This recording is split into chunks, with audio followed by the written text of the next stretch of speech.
ఈ ప్రపంచంలో అంతుచిక్కని రహస్యాలు చాలా ఉన్నాయి. కేవలం ఈజిప్టు పిరమిడ్లు, బర్ముడా ట్రయాంగిల్ లాంటివి మాత్రమే కాకుండా మానవుని ఊహకు కూడా అందని రహస్యాలు అనేకం ఉన్నాయి. అవన్నీ ఇప్పటికీ అంతుచిక్కని మిస్టరీలుగానే మిగిలిపోయాయి.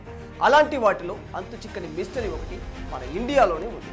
అది మరేదో కాదు, కైలాస్ టెంపుల్. ఈ పేరు చాలా మంది వినే ఉంటారు, కానీ ఈ ఆలయ రహస్యాలు మాత్రం చాలా తక్కువ మందికి తెలిసి ఉంటాయి. మన దేశంలో అడుగడుగున ఎన్నో దేవాలయాలు ఉన్నాయి. అవన్నీ ఒకెత్తు అన్నట్లయితే ఎల్లోరాలోని కైలాస దేవాలయం ఒక్కటి మాత్రం వేరే లెవెల్ అని చెప్పుకోవచ్చు. ప్రపంచంలోనే ఏకరాతితో చెక్కిన అతిపెద్ద అతి పురాతనమైన ఆలయం ఇది. అద్భుతమైన వాస్తు నిర్మాణంతో ఈ దేవాలయం అటు చరిత్రకారులకు ఇటు శాస్త్రవేత్తలకు అంతుపట్టని రహస్యంగానే మిగిలిపోయింది. రాళ్ళు, సిమెంట్ లాంటివి ఏవి ఉపయోగించకుండా కేవలం రాతి కొండను ఆలయంగా మలచడం దీని ప్రత్యేకత.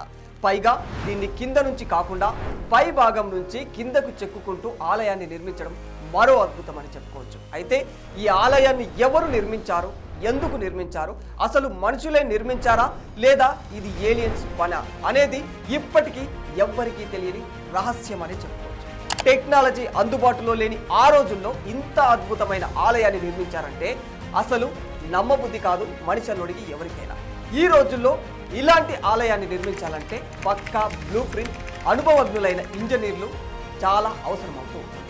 కానీ అప్పట్లో అవేమీ లేకుండానే కేవలం శిల్పులంతా కలిసి 100 అడుగుల ఎత్తైన కొండను ఆలయంగా చెప్పారు.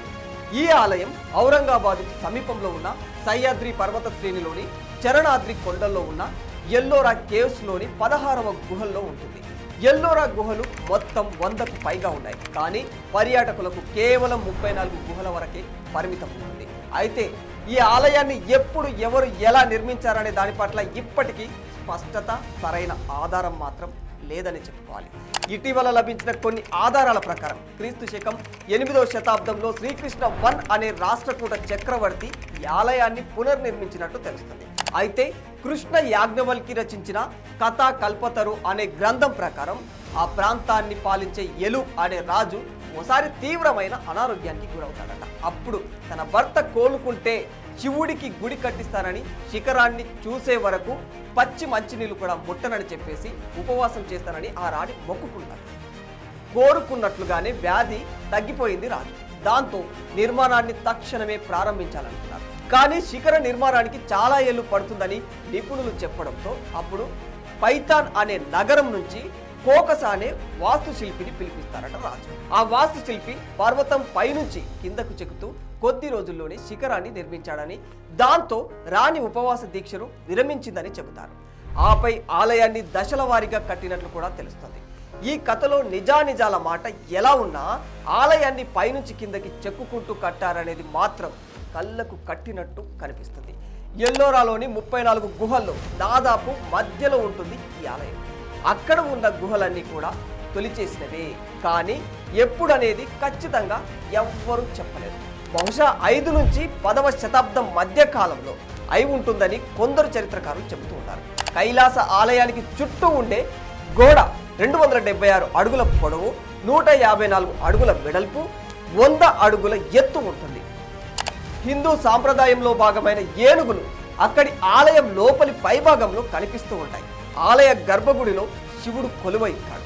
గోడల మీద రామాయణ, మహాభారత గాథలు, శివపార్వతులు, వరాహమూర్తి, మహిషాసుర వధ ఇలా ఎన్నో అద్భుత చిత్రాలు చెక్కబడి ఉంటాయి. ఈ ఆలయం ఆకాశం నుంచి చూస్తే ఎక్స్ ఆకారంలో ఉంటుంది. భూమి మీద నుంచి చూస్తే 4 సింహాలు ఎక్స్ ఆకారంలో నిలుచున్నట్లు కనిపిస్తాయి. ఈ ఆలయాన్ని ఎటు నుంచి ఎటుకు చెక్కుకొచ్చారనేది నేటి తరానికి అసలు అంతుపట్టదని చెప్పుకోవచ్చు. ప్రవేశ ద్వారం దగ్గర ఉన్న విఘ్నేశ్వర శిల్పాన్ని బట్టి అక్కడి నుంచే ప్రారంభించారని కొందరు చరిత్రకారులు చెబుతున్నారు. ఈ ఆలయం నిర్మించడానికి మొత్తం 4 లక్షల టన్నుల రాతిని తొలిచారు. కానీ అంత పెద్ద రాయిని చెక్కి ఆలయ రూపం తీసుకుని రావాలంటే అప్పటి రోజులను బట్టి కనీసం 200 ఏళ్లు కావాలి. కానీ కేవలం 18 ఏళ్లలోనే గుహను గుడిగా మలిచేశారు. 4 లక్షల టన్నులు అంటే ఏడాదికి 22,202 టన్నుల రాయి. అంటే రోజులో 12 గంటలు పనిచేసిన 60 టన్నుల రాయిని, గంటలో 5 టన్నుల రాయిని తొలగించారు. అది కూడా ఎలా పడితే అలా కాదు, ఆలయానికి కావలసిన ఆకారాన్ని ఇస్తూ రాయిని తొలగించాల్సి ఉంటుంది. మరి ఇంతటి గొప్ప ఆలయాన్ని అప్పట్లో ఎలా నిర్మించారో, అలా నిర్మించడానికి ఎటువంటి పరికరాలను వాడారో నిర్మించిన వారికే తెలియాలి. పైగా ఇంత పెద్ద గుహని తొలిస్తే కుప్పలు తెప్పలుగా వచ్చే రాళ్ల ముక్కలు రాతి పొడి పోగు అయినట్లు చుట్టుపక్కల ఎక్కడ కూడా ఆనవాళ్లు కనిపించవు. అలాగని ఈ గుహ సహజంగా ఏర్పడిందైతే అస్సలు కాదు.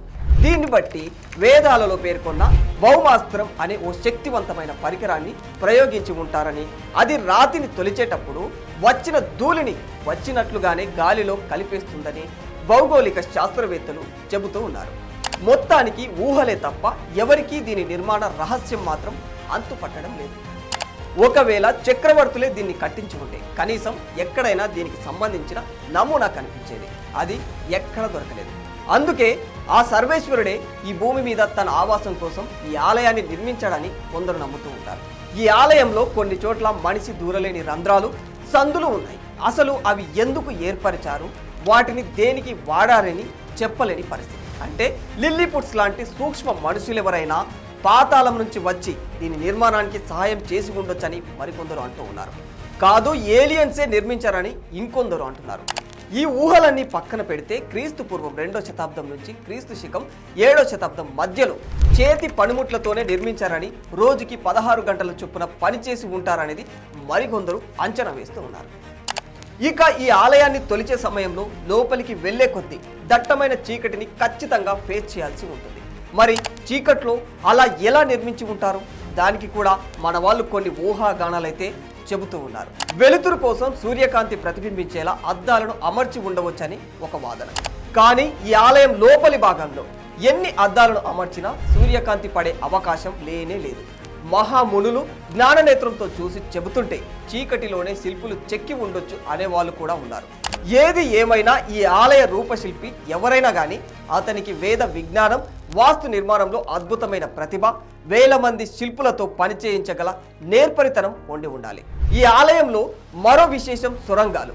ఇవి 40 అడుగుల లోతు వరకు ఉంటాయని చెబుతూ ఉన్నారు. ఓసారి కెవాలియర్ లూయి అనే వ్యక్తి ఈ సొరంగంలోకి వెళ్ళాడట. లోపల పెద్ద లోహరాతి వేదికలు బ్యాటరీల సహాయంతో ఛార్జింగ్ అవుతూ ఉన్నాయని, వాటి మీద 7 వ్యక్తులు కూర్చొని ఉన్నారని, మధ్యలోని వ్యక్తి రూపం అస్పష్టంగా ఉందని, కానీ ఆయన మాట్లాడుతూ ఉన్నాడని చెప్పే కథలు కూడా ప్రచారంలో ఉన్నాయి. ఇక ఈ ఆలయంలో ఉన్న శివలింగంపై పోసే నీళ్లు ఎక్కడికి వెళతాయో ఎవ్వరికీ తెలియదు. అయితే ఆలయం కింద ఉన్న అండర్ గ్రౌండ్ సిటీలోకి వెళ్తాయనే సందేహాలు కూడా ఉన్నాయి. ఆలయం నేలకు ఉన్న రంధ్రాలు గాలి, వెలుతురు కోసం ఏర్పాటు చేసినవి కావచ్చని అంటూ ఉన్నారు. అయితే ఆ రంధ్రాల్లో చిన్నారులు పడితే ప్రమాదం ఉందనే ఉద్దేశంతో అక్కడి ప్రభుత్వం వాటిని క్లోజ్ చేయించింది. గత 40 ఏళ్ల నుంచి ఆ సొరంగాలు మూసే ఉన్నాయి. అక్కడ విలువైన నిధులు ఉండవచ్చు, లేదంటే ఆలయం కింద అంత పెద్ద సొరంగాలు ఎందుకు తవ్వినట్లు అనే అనుమానాలు కూడా ఉన్నాయి. ఈ ఆలయ నిర్మాణంలోనే వాటర్ హార్వెస్టింగ్ సౌకర్యం ఉంటుంది. అంతేకాదు డ్రైనేజీ వ్యవస్థ, రహస్య మార్గాలు, బాల్కనీలు, అప్స్టైట్స్ లాంటి ఎన్నో అద్భుతాలను రాతిని మలిచి చెక్కారు. ఇటువంటి ఆలయంపై ఔరంగజేబు కన్ను పడింది. 1680లో ఈ కైలాస టెంపుల్ని ధ్వంసం చేయాలని ప్లాన్ చేసి 1000 మంది కూలీలను పెట్టాడు. వీరంతా 3 ఏళ్లు ఆలయం కూల్చడానికి కష్టపడ్డారు. కానీ విగ్రహాలకు ఘాట్లు పెట్టడం తప్ప గర్భగుడిలో కూడా అడుగు పెట్టలేకపోయారు. 3 ఏళ్ల పాటు పంతం పట్టి పడగొట్టాలని చూసినా కైలాస టెంపుల్ని ఏమీ చేయలేకపోయారు. కేవలం 5% మాత్రమే నాశనం చేయగలిగారని తెలుస్తోంది. ఈ ఆలయానికి వెళ్తే ఆ ఆనవాళ్లు స్పష్టంగా కనిపిస్తాయి. ఏది ఏమైనా ఎన్నో అంతుపట్టని రహస్యాలకు నిలయమైన ఎల్లోరాలోని కైలాస టెంపుల్ ప్రపంచ యాత్రికులు చూసి తీరాల్సిన ఓ మహా అద్భుతమని చెప్పుకోవచ్చు. For more videos like this, subscribe Big TV channel.